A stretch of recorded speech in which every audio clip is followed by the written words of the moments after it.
How many of you are married? Let me just see the hands.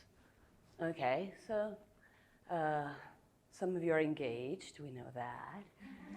But I can't really say that my life story, my love story started like this, but there's a part of us, this is a great movie, and I would really, let me just do the, yeah.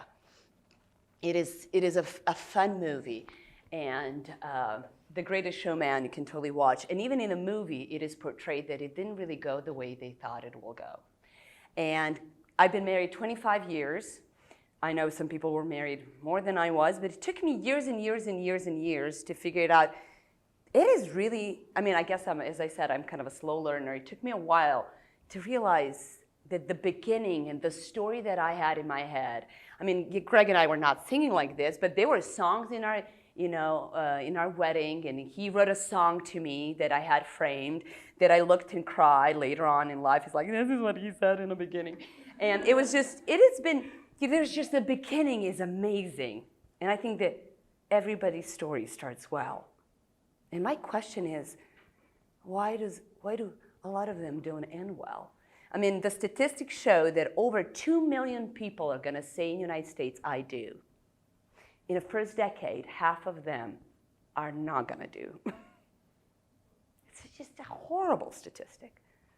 So, and also, it doesn't really, I would love that the statistic doesn't touch us believers, that it's not in our home, and it's not in our churches, but it is. I mean, it starts well. And I'm going to talk a little bit more. And you, okay. It is an amazing movie. I love the movie, and some of you know that we have a nonprofit that is, we work with families affected with disabilities. So we have 3 children. Our youngest daughter has autism. So the movie is really, really fun. But we heard a little bit about Bowlby yesterday. So the love story of Hollywood, it just starts amazing. That's it. We're going to sing a song, and it's going to be amazing. We're going to just, it's going to be great, you know. And then this is a love story about Bowlby. Bowlby started, actually yesterday, it was mentioned by Dan, how everything started kind of with Bowlby. Bowlby was 12 years old when he was first invited to sit at a table with his parents. He grew up in a very wealthy family, and in 1907, he was a son of baronet in a very upper-class society. As I said, at the age of 12, he was able to come and join his parents for dessert. He is going to later on go to a medical school, and I did put some things here. And I'm going to give you all of this, and it's, so don't worry about that. And I'm assuming you really don't want all of this, but if you want, I don't even, it is so messy. But he decided that he's going to go to medical school, and he did psychiatric training, and following 7 years of psychoanalysis. Later on, he will work with orphan and homeless children, and that's probably going to shape the direction where he's going to go. I mean, every psychologist eventually heard about his attachment theory, and it was very powerful. And hopefully, what he said then, I hope and I pray that it touched your parents and it shaped you who you are. Because the story that he brought and the things that he said that actually the emotional starvation is as valid and scary as nutritional and physical starvation. He was just working with, as I said, homeless and orphan kids. And later on, he's going to talk about how it is very important to the attachment theory, the kids to be attached so they're going to be healthy, mature adults. I mean, at that time, what was believed is that if you hold a child for too long, they're going to become clingy, weak, and then they're going to eventually be very incompetent adults. I mean, even when I was raising my children, I remember my mom will say, well, make sure you don't just really hold him that, it's kind of like, when he cries, he has to learn, that he shouldn't be picked up all the time. It's like they don't have a capacity of learning in the first 3 months. So that they're going to learn if you pick them up when they cry, that is just, they were part of you. It is just so weird. Anyways, so I mean, most of our parents, and actually some of us, were really, Dr. Spock had a huge influence on them, not Bowlby.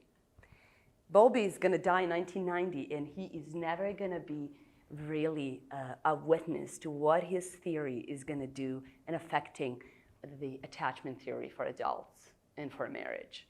So adults have the same need for attachment. Do you know what is the worst way of abusing your child? Is not seeing him, not giving him swats. It is really ignoring him and not seeing him. I remember next to our church, there's a rehab center, and sometimes I would do the rehabilitation centers for the young men that are dealing with drugs, and with some of them I'll do therapy. And it took them a while, even these Christians that actually to say, come on, we really do need Christians too, a psychologist. So they were having a hard time with this young man. There was just, he heard the gospel. He decided he's not going to use drugs, but there's just so many issues that he was dealing with. When I heard his story, and he was telling a story how he grew up in an apartment in Novi Sad with his mom and dad and a younger sister. When he was 6 years old, the parents decided they're going to divorce. They couldn't financially afford to move, to get 2 apartments. So they decided they're going to live in 1 apartment. I mean, this is not happening that long ago. This is not 50s. This is 10 years ago. They decided that they're going to live together. They did divorce, and they decided that she's going to have her room, he's going to have his room, and the only way they're going to talk is through children. So for the next 10 years, they don't see each other, they don't talk to each other. They do it through kids. I mean, really?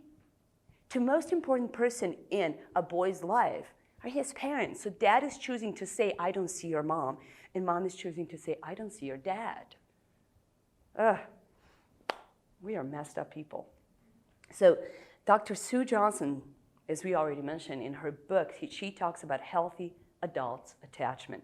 And that's how it was developed, emotionally focused therapy. 10 years ago, I did hear about emotionally focused therapy for the first time. It was a Dan that came and shared among the psychologists, and we did the training, 5 days training. I started reading, and I do use it here and there. I use different types of therapy. And it's what I want to say, he has much more knowledge. I'm really going to introduce you to something. But you're going to see how this story goes. And you're going to hopefully get something out of this. And as the one that actually knows how to help you when you're with someone. But I'm not saying that these people don't know, don't get me wrong. But don't feel pressure that you have to know all the tools and all the goodies about this therapy. But this is what they said, to focus on creating and strengthening an emotional bond between partners where adults will open up and attune and respond to each other. I'm going to talk a little bit more about that, but they talked how actually our loved one is a shelter in life. How emotionally, when somebody is emotionally unavailable, we feel cold, alone, and helpless. And when we lose the connection, the alarm goes on, and they call it a primal panic, when attachment alarm goes off. What we do at that moment, so when you feel, let's say in a marriage, when you feel that your spouse is distant from you, you either try to be demanding and clinging, or you withdraw and detach. Do you see how that works? And you can just imagine that in a first way, you just really want to get that reassurance. Are we okay? So you're kind of like, okay, I'm going to just kind of play a role here. I'm going to go and chase my husband. He's more an introvert, actually. So for me, to process a problem that we have, I need to externalize it. I talk. That's how I process. So can you imagine that? And for him, he just needs time to think about it and to process. So when we distance ourselves from each other, I have a tendency to come on, let's talk about this. What happened? There's nothing wrong with me asking, but he just needs time, maybe. It maybe has nothing to do with me. But I could be demanding. And the reason I'm doing that, just to make sure, are we okay? Just to get that reassurance. Are we on the same page? And The other way we do, like we draw. Like, and this could happen from the same. If he's not responding to me, I can withdraw so that I would not get hurt. So you can have two roommates living under the same roof. Maybe they're speaking, but that's not marriage. So when does this attachment alarm goes off? What it happens? And Bowlby says that it happens when we feel suddenly uncertain or vulnerable in the world, or when we perceive a negative shift in our sense of connection to a loved one, when we sense a threat or a danger to the relationship. That's when this attachment alarm goes off. We just don't feel safe here. And can you imagine like living under this? I mean, spouses choose not to speak to each other. I'm not talking about, let's just withdraw a little bit so that we can, just kind of figure out what's happening and talk, or buying time so that we are not going to be, just all over emotional and say things that are going to hurt. I'm not talking about that.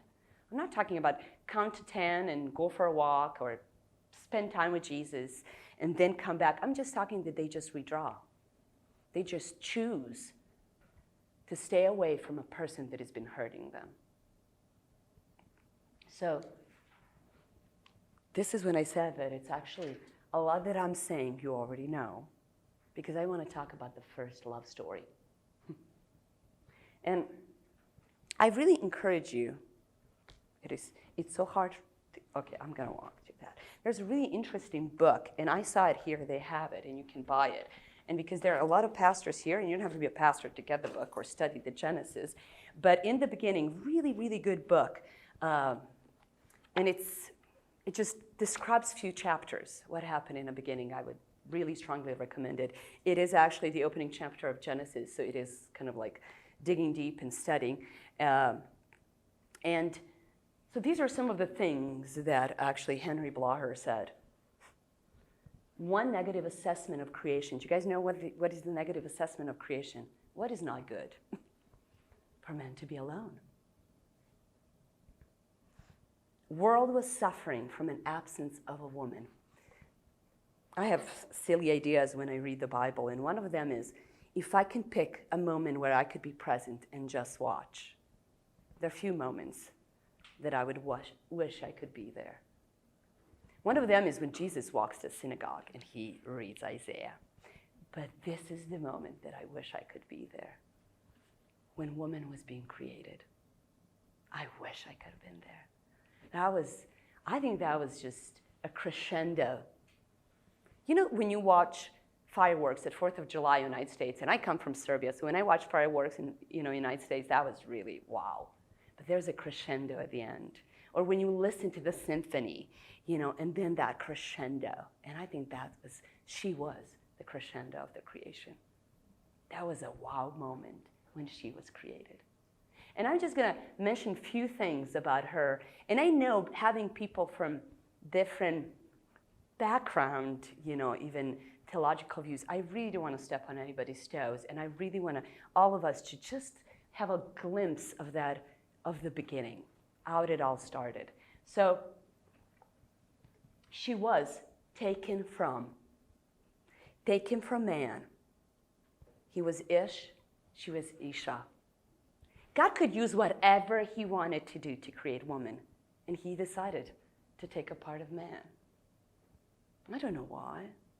There are few ideas, and there are a lot of theologians that say why, and they have some ideas, but it's just, he decided to take a part of man to create her. She is taken from a man. In Arab, they have a saying, he is my rib, meaning my close friend. And it was Matthew Henry that said she was not taken from the head to rule over him, not from a foot to be crushed by him, by a rib to be his friend too. But it is. He's Ish, she's Isha. Also, Creator could have done anything, and this is what he decided to do. I find this also interesting. Well, he finds it interesting, and I find it interesting too. Man was robbed of himself in something like coma. It was really interesting that he was in a total sleep. That word that was mentioned there was not mentioned anywhere. It is a very rare word. So why then was man passive in this? I mean, later on, he should have not been passive when he stood by her and she did something stupid. But here, God wanted him to be passive. I wonder why. So in one way, she was taken from him. He was part of this, but he didn't create it. He was in a deep sleep. He stayed passive. Man, in her, he found wholeness and the restoration of his harmony. She was created, and it was mentioned that she was to be his helper. And again, I know I'm talking to pastors, and I know that you studied this more than I did probably. But what I really found encouraging, what does that mean that she's a helper? Helper is mentioned 21 times in the Bible. But you know who is the helper for 15 times? God. God is our helper. So she being our helper, that doesn't mean she's going to do this, and this. I mean, I come from Eastern Europe. And I married an American, that just tells you a lot about me. But when Greg came in my house, and I have two older sisters, and they're all married to, one with a guy from Montenegro, whoever's from that region knows what that is. The one from a guy from Serbia, and I married an American. So after the dinner, Greg started doing the dishes, and my mom jumped, and she says, "What in the world are you doing? With me and my daughters here?" And I said, "Don't touch him." It took me a while to find this one. Don't ruin him. If he is willing to do the dishes, let him do the dishes. I'm kidding, but it's being a helper. I love that he is our helper. Isn't that amazing? So it's not really even putting her down by calling her helper. It is really recognizing an amazing role that we can have. I mean, all of this that I'm saying, it's not just applying to married women, of course, And I think it's just amazing thing what God did then. And fourth thing, and somebody did mention, I think it was Karl Barth, that these are 4 pillars of creation of the woman. The fourth thing, woman was being totally, as I said, taken from him, but whole. She had her own name, too. She was Isha, taken of Ish, but she was Eve. She has a name. So woman was being also independent, and her name and life. Adam and Eve, they were the first husband and wife. It was a public event. It was so interesting that he's going to leave his mother and father, and there are no mother and father at that point, but it kind of talks about a social picture. It is going to be something that is going to be visible that is going to happen, and it's going to separate them, and it's a social event, a public event that is going to affect the others.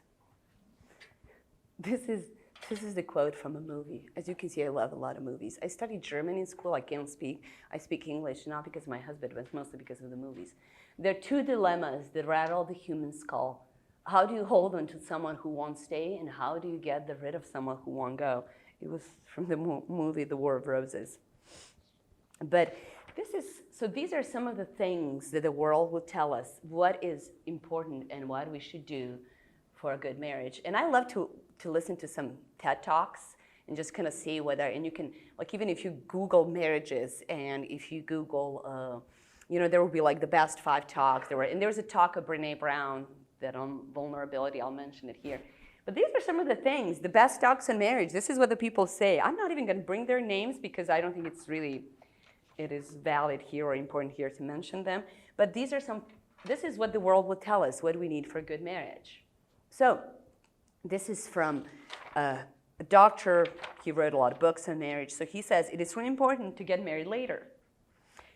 Brain develops later. So finish school, make some money, and your personality is changing. So it's really good. If we're all, so it is really good that actually, and it's true, the realization of our brain is finished when we are in our 30s. So his idea is, let your brain be developed before you say I do, because, you'll change. Well, but we all change.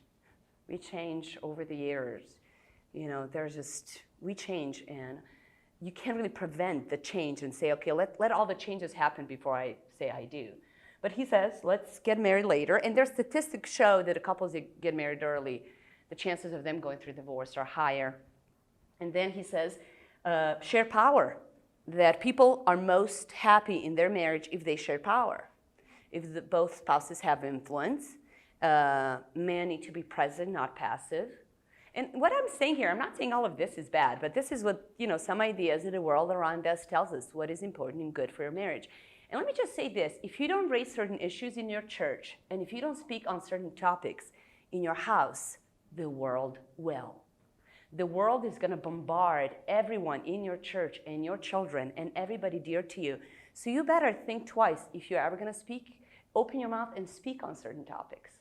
So if you're not going to talk about sex with your kids, if you're not going to talk about homosexuality with your kids, the world will, and it's going to shape them.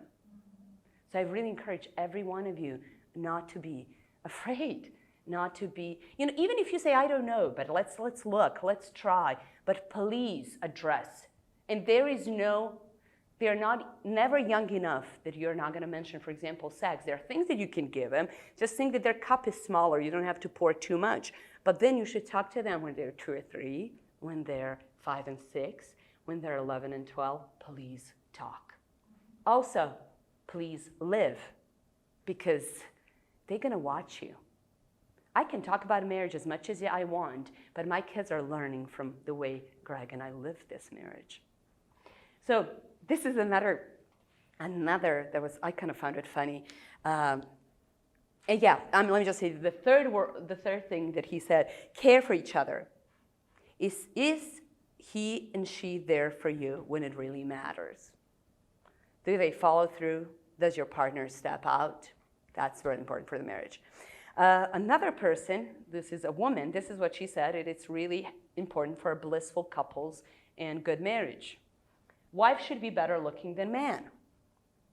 And we should be, and this is what she said, but women, don't worry, don't go on a diet. You don't have to, don't work that hard. You just have to fatten him up. That's good enough. You just have to be better looking than him. You don't have to look amazing. So wife should be better looking. Focus on positive. The more willing husband is to do housework, the more attractive wife finds him. The more attractive she finds him, there's more sex. The more sex, there's more bliss. So there you go. They're happy. People who smile in children pictures. Like when you look at our pictures when we were little, if we smile more often, there are chances that we're going to be happy in our marriage. Meaning that our attitude in life is going to be more positive. We're going to be more optimistic, and there are chances that the marriage will work. More chances that you'll stay together if you never win an Oscar. So I think we're safe with that one. So I don't even know how many women won an Oscar. They later on went through divorce. So avoid romantic comedies. That's an interesting one. It's better to watch thrillers or action movies, or even horrors, because then we cling to each other, we're closer to each other. With the romantic comedies, we measure, we compare, and we are sad. Yeah, I don't know. Well, some of these advice, please don't go home and use them. This is another one, drink alcohol. You're going to be more happy. And avoid your friends that went through a divorce, because that is contagious. If your close friends get divorced, there's 75% chances that you're going to talk about divorce and maybe go through a divorce too. Well, we gave a lot of time to what do they think.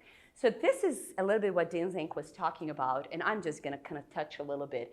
But when they talk, so Dr. Sue talks about being open, being attuned, and being responsive. What does it mean being open? What does it mean to be attuned? And what does it mean to be responsive? I'm going to say a little bit more here. But I also love what Pablo Martinez said about love. Look how simple that is in a marriage. Give much as possible.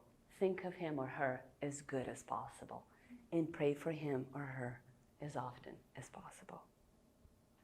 Please listen to his talks on marriage. He's such a... it seems so simple what he says, and seems so deep and powerful. Give as much as possible. Think of him or her as good as possible, and pray for him or her as often as possible. But what does it actually mean to be open, to be attuned, and responsive?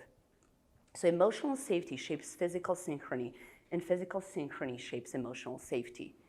And she talks very often about, what not to dance, and kind of like she describes this as we are not emotionally responsive from a loved one, that the other spouse is going to protest, and they call that, I don't know if I put it there, no, I didn't. They call that a protest polka. So just think of them dancing polka and doing a bad job. They're just stepping on each other's toes. They totally know which buttons not to push, and they're pushing. And I mean, she says that she calls it a most widespread dance in relationship.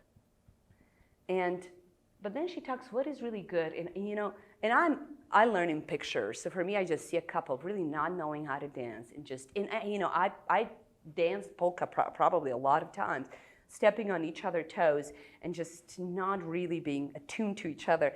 And then this is what she talks, how important it is to be open, attuned, and responsive. What does that mean? Being open, it is, as Dan mentioned, it is being vulnerable, a willingness to be naked in front of someone. And I'm not just speaking physically naked, even though that is an important thing too, but it is really being willing to be vulnerable, knowing when I share this with you, there's a chance that you're not going to always respond positively to that. If we choose not to be vulnerable, please know that if you build a bridge or like a wall that is going to protect you from not to be hurt, you're not getting good strokes. You're not getting good things too. There's no like a wall that only goes one way, just the good things. I'm just going to get the good things out of the marriage. No, it doesn't exist. And actually with Brené Brown, when she was doing her study, really interesting, and her TED Talk is the most famous TED Talk.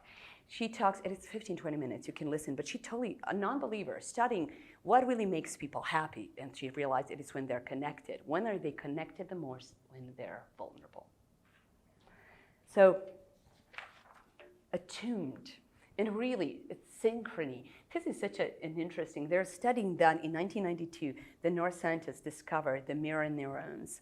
It is that we have a tendency to, and how they discovered, it was a scientist was eating a banana when there was a monkey in a cage, and the monkey was connected, and they were just doing all the watching the way his brain works, and what parts of the brain are more awakened, or there's more blood in it, and so he didn't plan this, but he just decided to have a snack. While he was having a snack, monkey was so happy, like he was eating a banana. Like there was a part of his brain that was being satisfied just by kind of like watching you being happy makes me happy. And that's what this is. When you see couples that know how to dance, they don't talk. I love how one lady said, I went to so many seminars on marriage, and some of them, please, there are some good things there. But she says, to me, when they talk about connecting and talking, it feels that in the middle of our fight, somebody's telling me I'm falling down, out of airplane, and somebody's telling me what is the manual to open the parachute. It's like, I'm not going to remember all of that. Like you should really connect, you should really talk, and so it is kind of like, but it is, if you really find that you're stepping on each other's toes, stop dancing that. And really, there is a chance to dance a really good dance. You don't have to talk about that. So now I'm going to move. And when somebody really knows how to dance, it's just so smooth. It's beautiful to watch them. And what I just said, it is beautiful to watch them. It is very important because God wants us to be watched. He asked us to be watched. And I'm going to mention that. Be responsive. Accepting and placing a priority on the emotional signals that your partner sends, sending a clear signals of comfort and caring their way. It's, as I mentioned a million times, it is complicated to help a couple, but then it's so simple. It is so simple. It is complicated because he brings his story, she brings her story. They have the idea what the marriage is about. They have pictures, what they saw. Hopefully they had pictures. Some of them, if the parents were divorced, my dad was out of the picture when I was 1. There's really not a lot of pictures what the marriage is all about. And then Greg had an amazing picture. He comes from a family of all these great pastors and great people, but he for sure has, kind of firm decisions. This is how it should look, So of course I have my things to say, and there was a lot of polka, but it is complicated and it is simple. Is your kind of like, again, give much as possible. Think of him, of her as good as possible. And pray. It sounds very simple, and it's very hard, right? And I'm going to talk what is possible here. It is really, as a believer, we got a new family. We have a perfect Father who loves us perfectly. And this doesn't have to be that complicated. That is not in his presence that complicating. He's giving us an opportunity to live and love the same way as he loves us. It took me 20-something years in marriage when I realized that my husband, he was never meant for him to fulfill my needs. It took me 20 years and a lot of polka dancing. The story of a Samaritan woman that had 5 husbands and the 6th one that she was living with. And when he was telling her, if you come to me, you're never going to be thirsty.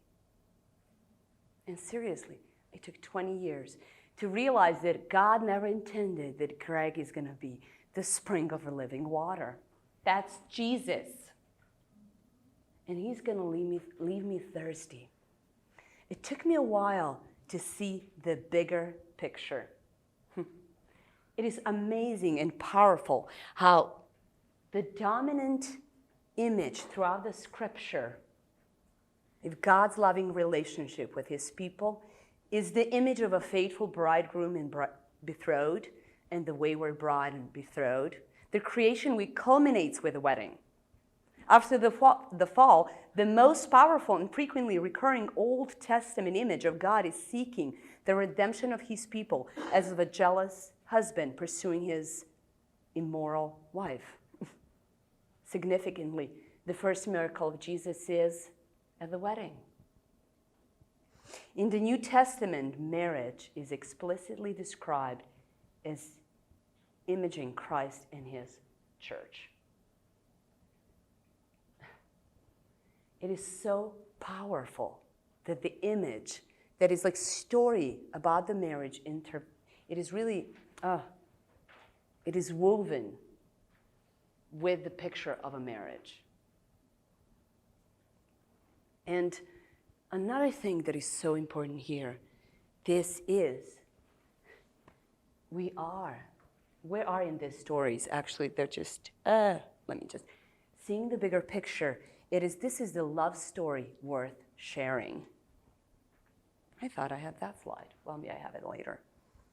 Christian marriages are much more about much more than just learning to attach, love, and see, dance. It is a love story of Jesus Christ. The story of Ephesians 5, again, it took me 20 years to figure this one out. There were days when my husband did, it was not worthy of respect. And there were days what I did, it was not worthy of love. But you know what? It was never meant for Jelena to be a perfect wife so that he's always going to love me. Yes, he should love me, but not because who I am, but because of who Jesus is and what he asked us to do. It is not the story of Greg and Jelena. It is actually the story. It is really me being obedient to the lover of my soul. If I'm obedient to Jesus, the picture is not about Greg and Jelena, it is the picture of Christ and church. The whole time. People looking at me and Greg dancing, and hopefully we are learning to dance good, that they can see the living icon, how the church should relate to their Savior. So I hope that whoever is married here really looks at their wife and is giving and willing to die for her. And I hope that she's looking at him like looking at Jesus. Being obedient and being loving and caring.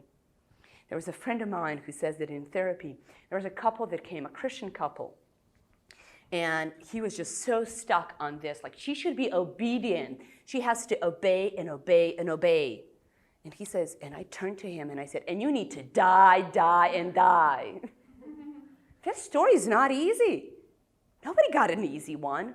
It is really hard. And we cannot do it without him. We are the living icons of the faithful covenant-keeping God, happily united with his faithful and adoring bride. But It is very powerful that, and I kind of mentioned that when Emeke was talking about singleness. We are the image of the church in Christ. The singles are the image of our future. There's not going to be marriage there. So are they content in him, and is he enough? Because that is going to be, that is the picture of how we should, what we are hoping and looking for. Greg should never be the living water, the spring that is going to fulfill my needs. God is going to use him sometimes, yes, and it's amazing, and it's fun. It is fun to have a good friend that I'm his rib. It is fun. It is good. But that is not where I should look for. When I look here for my needs, we are being, and when we are obedient him and serving him in this, his yoke is easy and his burden is light. And it's possible. Together, married or single, we are the recipients of the high calling to function as image of the loving, united, Trinitarian God and the lovingly, joyously, utterly, faithfully bride of Christ, betrothed to God, Christ united together as his bride, the church. Why the picture of marriage? I did wonder. This is some of the things that Henry Blaher said. Describing the order between man and woman, which is the basis of harmony within the marriage, the apostle proposes as the archetype of their relationship that is of Christ and his bride. It is in the light of this model that we can best understand the horror of adultery, the tragedy of divorce, and the bitterness of polygamy. For Christ remains eternally faithful to his own church, for which first of all he gave up everything. It is,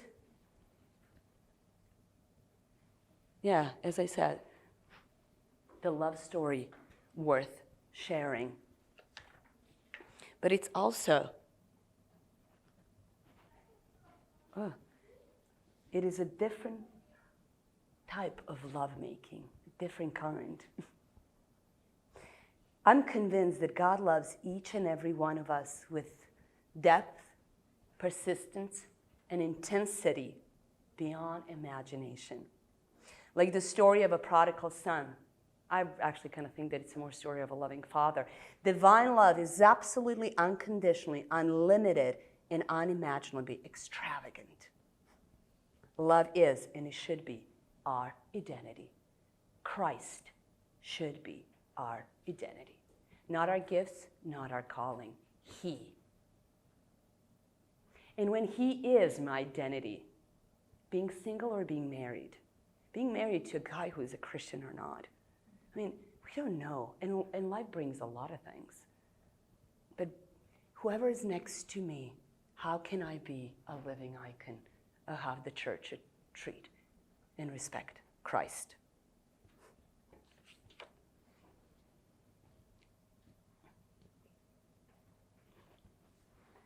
Divine love is absolutely and unconditionally, and as I said, unlimited, unimaginable, extravagant. He is the maker, the lover, and the keeper. Being created in his image, God is the one that sees us. I love that the first name for God, you know who gave God the first name? Hagar, Egyptian slave, and she calls him, do you remember? God that sees. He is first thing. He's the God that sees you. You know, when the couples come to my office and they're just so broken, one of the things that I tell them is just to start seeing each other.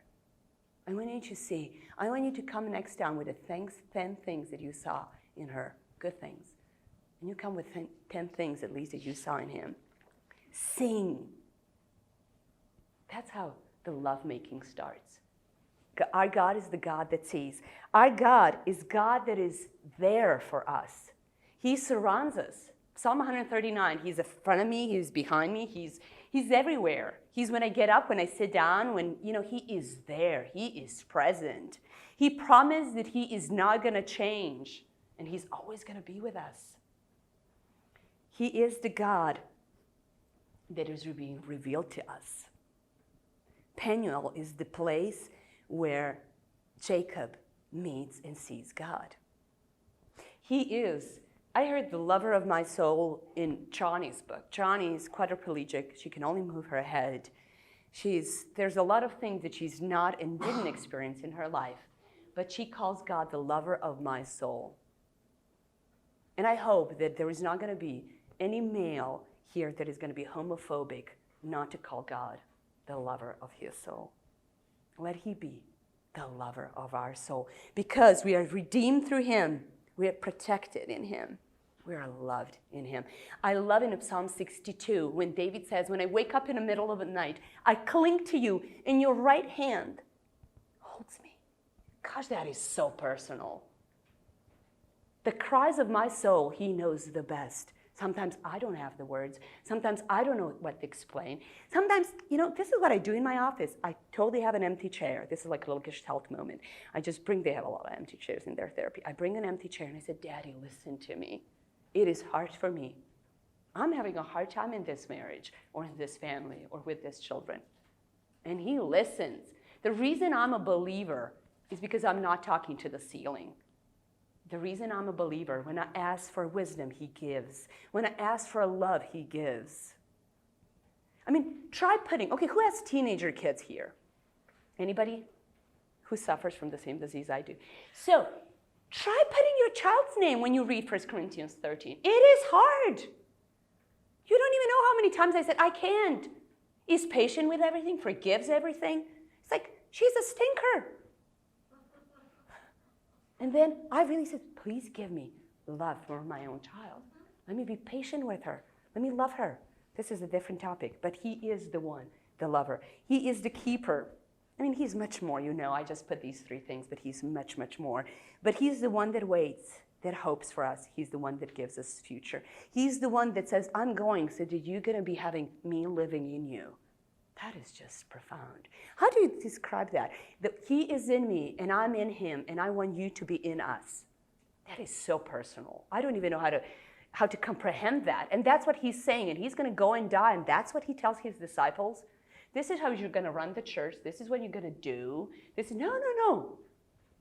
Me and him and me. And you be in us. You be in me. I'm going to be in you. That is so deep and personal. And being created in his image, our identity should be grounded in God. So when we think of who we are, the first thing that will come to mind is our status as someone who is deeply loved by God. It is not easy. So they're going to come people, broken people, but what they're going to feel, do you really care for them? Are you willing to pray for them? Are you willing to walk in their valley of shadow of death and arguments and craziness? Are you willing to be there for them? And even if you don't know how that is going to look like, every human being is different. My professor used to say that our attitude, he was not a believer, that our attitude is 70 to 80% shows the benefit of the therapy. 20 are some of the tools that certain therapy schools are going to offer. Oh my gosh, what attitude can we bring as daughters and sons of a living Father, a loving Father, who created a marriage, who knows what this should look like? What can we bring in that room? It is more powerful than any school of therapy can offer. But it is important that sometimes you withdraw and you drink from that spring and you don't look to get. You don't go to the springs that are going to dry out. I believe that every blessing, except for Jesus Christ, has an expiration date. Every. Because he wants us. He wants us to come to him. Never, never, ever worship a blessing. Never, ever worship marriage, children, family, churches, success in a ministry. He wants us to worship him. Never, ever neglect one. In first rule, never ever neglect your relationship with the one that knows, that created, that loves. There's a quote that I talk about Diane Langberg a lot. This is what she said. She specialized in working with people that suffer and that were sexually abused, Christians. So this is what she says. For me, the practice of Christian counseling is being a servant of God, steeped in the word of God, loving and obeying God in public and in private, sitting across from a suffering sinner at a vulnerable crossroad in his or her life, and bringing all of the knowledge and wisdom and truth and love available to that person while remaining dependent on the Spirit of God, hour by hour. That work, no matter what you call it, will be used by God to change us into His likeness. That work will result in His redemptive work in the life of sitting before us. That work will bring glory to His great name. I hope you are always aware when somebody walks in your office, in your living room, in your life. This is from the book, Suffering in the Heart of God. Not a heat of God, the heart of God. Thank you. This is a surpluting PowerPoint. But I hope you're aware of who you bring and who you should bring. And I hope that that actually brings a little lightness to this story of counseling couples. Because it is really the best thing you can bring. It's Holy Spirit in you. Bring Christ into that situation. And you're not going to break those eggs then. You're not going to ruin. You can bring restoration, love, through lover and a maker and creator.